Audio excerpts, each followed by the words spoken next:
Hello everyone! Today we have r/malicious compliance, where people conform to the letter, but not the spirit of a request. Please like the video and subscribe to the channel because I really want to get to 120 subscribers as soon as possible.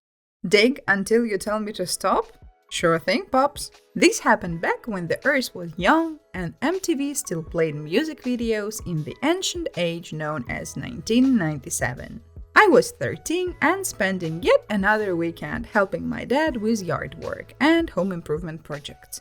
Not complaining, I learned a lot about home repair, and rather than get a crappy teen job in retail, my dad paid me to assist him up until I left for college. Now, just because I didn't hate it doesn't mean I was not a 13-year-old crap, however. On that day, we were putting up a trellis in the garden for plants to grow up. Simple job. Sink 2 posts, cement them in place, and fit the trellis between them. My dad gave me a post hole digger, which is, if you're not familiar with, looks like someone glued chopsticks to a pistachio shell, so you could open and close it with a hinge. He showed me the spot for the first post and said, dig it as deep as you can. So I went and make a foot deep hole, thinking that was enough to sink the 6-foot posts we had. He comes back and tells me not to be lazy and dig deeper. In fact, keep digging until I tell you it's deep enough. So that's where my malicious compliance came in. I knew he would be back from the garage in about half an hour, so I went to town on this hole. I didn't stop for a break and just kept digging until the post hole digger fit on the hole completely and I couldn't open it to lift the dirt out. At that point, I taped a spade to a branch and made the hole even deeper. When he came back, he said something along the lines of, "Let's see if you did it properly this time." And he drops the 6-foot post into the hole where it promptly disappears. There was a momentary look of shock on his face, and then he started laughing. Like bent over, can't catch your breath laughing. To this day, I have never seen the man laugh as hard as that. When he was done, he told me that, I guess I did what he told me, but now I would have to figure out how to fish the post out of the hole. Luckily, it was only a foot or so below the surface and we got it out easily enough. To this day, my dad still tells this story as a warning about giving vague instructions. Oh man, that was not only a malicious compliance, but a very good dad joke. When my ex learned not to ask me to do anything for him anymore. A bit of a backstory. I divorced my ex a little over 9 years ago after 14 years of marriage. I won't go into the specifics as to why, but suffice to say he was a lying, cheating jerk. Early on during the marriage, I tended not to be all that assertive until I finally had my fill and grew a backbone. He hated that. He did not like hearing the word no from me or me doing things my own way. So, fast forward to a month after we were officially divorced. He was in his new place and I was in my house, formerly the house we shared, with our sons, but he still had a ton of his stuff here. Stuff I didn't want even though I paid for a lot of it, but stuff I knew he really wanted. He finally reached out and demanded, not asked, demanded, I sent him his stuff. Just toss it all in boxes and send it over to him. His exact words. Mind you, he was only about 10 miles away from me at that point and could have easily come over to do it himself. He didn't want to do that because he'd have to see me, something he was actively trying not to do. Cue the malicious compliance. Now, a lot of what he had were collectibles. No details, but some of it was fairly expensive and fragile. So I did as he asked. Correction, demanded. I tossed it all into numerous boxes. Now, some of the truly expensive items, I did take great care in packing them, only because I knew my sons would probably eventually want them. But for the stuff I knew my ex really wanted and cared a lot about, nah, I just tossed it all in a box without a care in the world. I did inspect everything, and while I just dumped them in boxes, nothing was damaged by me. I also took pictures of it to prove it. So once I closed them all up, I told him to either go get his butt over to pick it up or get someone to do it for him. He got someone to do it. I was not at the house when this person picked everything up, but my sons and sister were. They did not know how everything was packed, they only showed him the boxes. They told me that the person who picked up the boxes quite literally just tossed them into the back of his pickup without a care in the world and then sped away.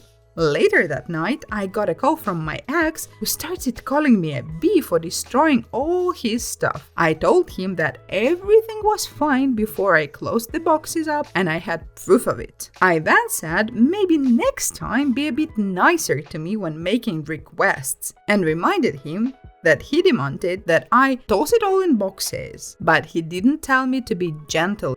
I hung up on him and proceeded to enjoy my celebratory glass of adult wine that evening, hoping that he was enjoying the shattered remains. Put me on the alarm notification list, but don't give me any guidelines? Good luck!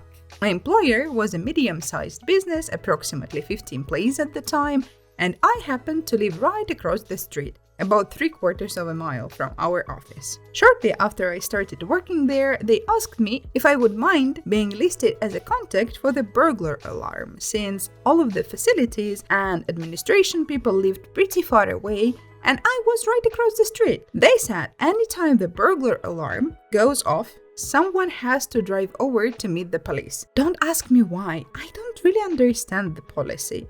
At the time, I was a young, naive, recent college grad and figured I would try to be helpful and told them I did not mind. Our internal company policy was if you accidentally set the alarm off, you immediately call the people on the alarm company's list so they know it's a false alarm and they can tell the alarm company to ignore it. At the outset, this worked pretty well. I would get a few false alarm calls a year, but I'd always get an apologetic call from the employee that set the alarm off, so I would just tell the alarm company to ignore it. Then the company started growing and we started having more and more false alarms as we had new employees that would forget about the alarm, and then we started having employees that would ignore the policy and would just leave after setting the alarm off without notifying anybody. After I got wise to this, I started telling the alarm company to ignore everything, even if I didn't get a call, because we started getting charged false alarm fees, and I figured there was a 99% chance it was a false alarm. I figured we shouldn't waste the time of the police or waste company money paying false alarm fees. I brought this up in a meeting with our COO and they poop a brick and insisted that we couldn't ignore alarm events because what if somebody really did break in and somebody was working late? They could be at risk. So I said, okay. Staff need refresher training because they aren't following the policy to notify me of false alarms. So we're going to have a ton of police dispatches for false alarm events. COO minimizes the issue and insists the current policy is fine and no retraining is necessary. So cue malicious compliance. Anytime I got an alarm call without someone notifying me of a false alarm, I followed the policy and had them send the police. There was 2 or 3 false alarm calls where the police showed up, found nothing and sent us a bill. The very next call, I sent the police like the policy said, and right as they were pulling up, they saw a vehicle pulling out of the parking lot and chased it. The employee that got chased? Yeah, it was the CEO. In addition to getting chased, he ended up getting cited for speeding as well.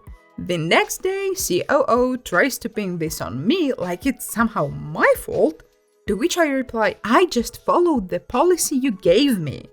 The next day, the entire company went through refresher training on alarm procedures and I was taken off the alarm call list. I count it as a win.